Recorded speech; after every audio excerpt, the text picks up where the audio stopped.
देखो RPF constable दरोगा इसका एग्जाम जहां तक है आरआरबी के द्वारा सबसे पहले कराया जाएगा। जी हाँ बिल्कुल, इसके पहले भले 2-3 वैकेंसीज आपको देखने को मिल चुकी है, लेकिन खुद जो है आरआरबी के द्वारा ये स्टेटमेंट दिया गया है कि आपको ये एग्जाम कराया जाएगा। अब कैसे, देखो मैं बताता हूँ, सब कुछ बताता हूँ, एग्जाम कब होगा, कितना समय है आपके पास और तैयारी आपको कैसे करनी है, मोस्ट इंपॉर्टेंट, क्योंकि एग्जाम तो होता रहेगा लेकिन तैयारी नहीं करोगे तो फिर क्या फायदा। अभी देखो इसका फॉर्म स्टेटस आप लोग चेक कर लिए होंगे, पता चल गया होगा। अभी एसआई का आपको देखने को मिल रहा है, कुछ समय बाद कांस्टेबल का भी आपको देखने को मिल जाएगा, ठीक है, 10 दिन के अंदर, मतलब 10 तारीख तक।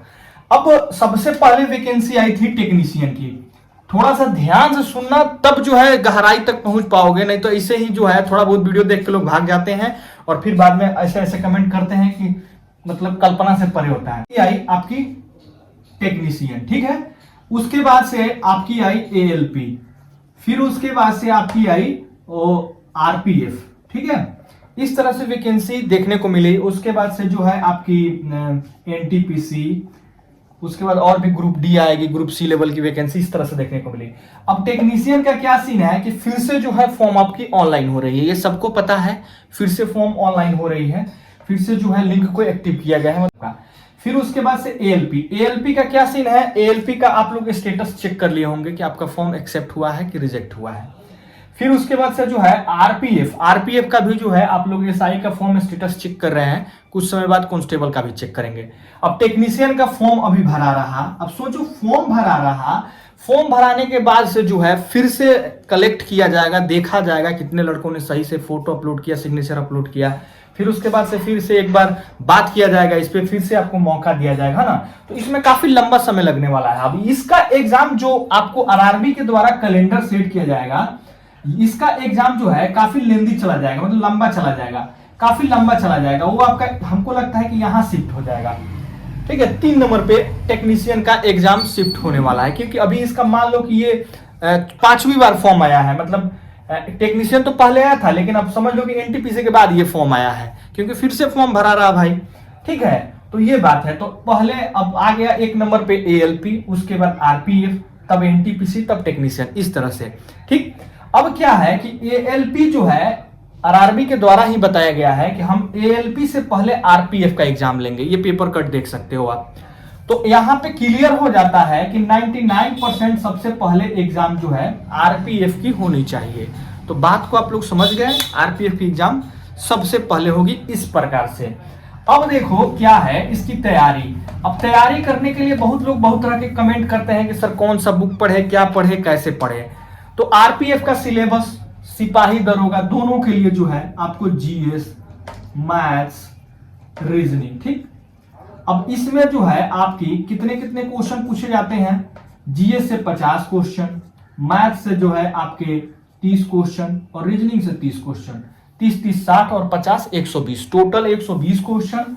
और आपका टाइमिंग कितना रहता है, 90 मिनट मात्र, और 120 क्वेश्चन, 120 नंबर, ठीक है, एक पे एक नंबर आपकी मिलती है। तो इस तरह से जो है आपको क्वेश्चंस देखने को मिलते हैं। अब तैयारी करने के लिए बहुत सारे मार्केट में बुक अवेलेबल है, लेकिन अभी एक किरण पब्लिकेशन जो है मतलब इतना बेहतरीन तरीका से बुक को सेट किया है। अब तैयारी करने के लिए सबसे पहले क्या करना पड़ता है भाई, प्रीवियस ईयर के क्वेश्चन पेपर देखो, उसके बाद है ना समझ में आता है। और मोस्टली अगर 5 साल 7 साल पहले का प्रीवियस ईयर का क्वेश्चन पेपर देखोगे एक क्वेश्चन बैंक के तौर पे, तो आपकी उसी से तैयारी हो जाएगी। अब जीएस के लिए क्या पढ़ोगे, अब जीएस का बेसिक कोई किताब है उसको पढ़ो, तो किरण पब्लिकेशन ने जीएस के लिए बुक बनाया है, उसको ले सकते हो। फिर पर्सनली प्रीवियस ईयर के सारे क्वेश्चन बैंक किरण पब्लिकेशन के द्वारा बनाया गया है, तो इस बुक को खरीद कर और पढ़ सकते हो। इससे आपकी जीएस की सारी पोर्शन कंप्लीट हो जाएगी। जी हाँ बिल्कुल, बुक को देख सकते हो। फिर मैथ्स और रीजनिंग क्या है, स्कोरिंग पार्ट रहता है, और इसमें क्या है आपका प्रैक्टिस का। अब जब आप रेलवे की तैयारी कर रहे हो तो कहीं ना कहीं आपका बेसिक तो ठीक ठाक रहना चाहिए ना। आपका मैथ्स और रीजनिंग का बेसिक ठीक है तो कुछ करना नहीं पड़ता है जीएस की तरह, बस प्रैक्टिस करते जाओ।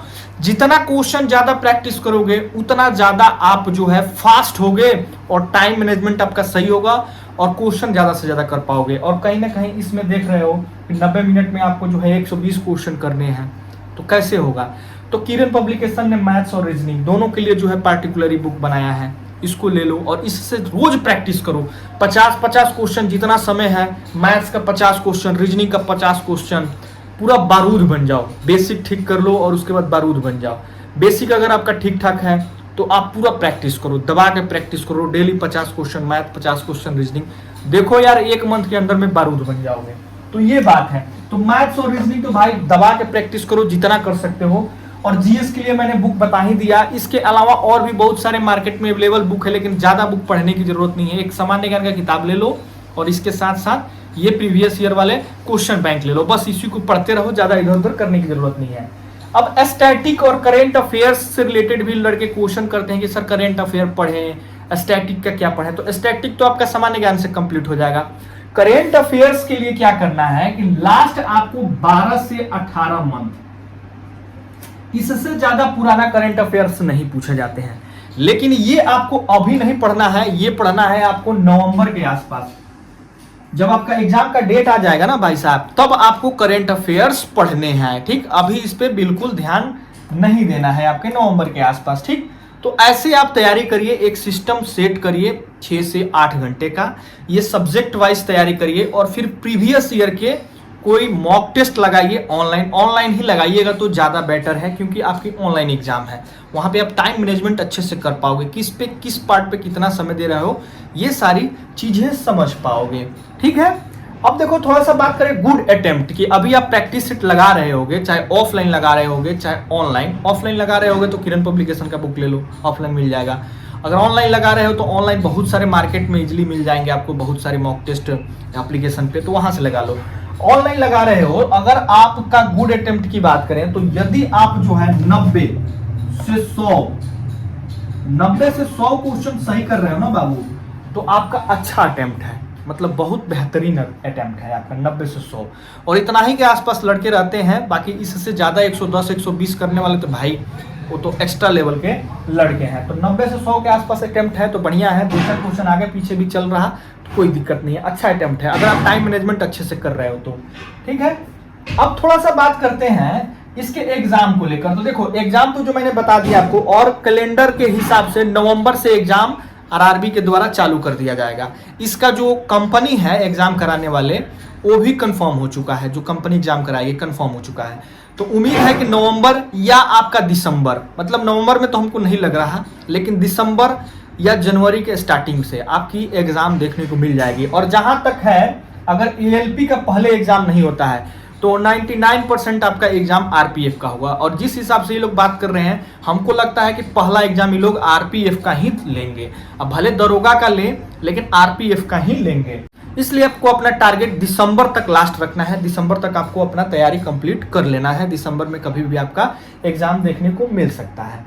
अब एक और थोड़ी सी बात जो आपको जाननी चाहिए, वो है आपके वैकेंसी इंक्रीजमेंट को लेकर।